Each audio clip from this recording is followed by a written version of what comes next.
How to crossplay ARK PC and Xbox. Welcome back to Glitch Sorcerer, and let's get right into this video. To crossplay your ARK PC, all you have to do is launch your Steam and make sure you are logged in into your account. You can launch any of the edition of ARK that you prefer. If you check out the feature of your ARK, you will see that it does support cross-platform multiplayer. It supports your Xbox controllers, and also you can easily remote play together. However, there is a hurdle, and that is you actually have to have the ARK mode that is of Microsoft version. So launch your Microsoft Store and in the search bar search for your ARK.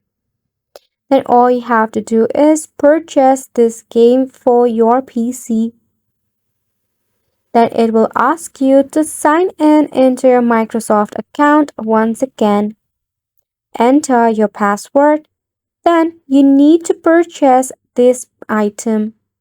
For that, you have to enter your credit card information along with your CVV and expiration date. Once successfully purchased, you will get your hands on the Microsoft version of ARK, which means you can easily cross-play between your ARK and your Xbox. And it's a wrap for the video as well. Thank you so much for tuning in.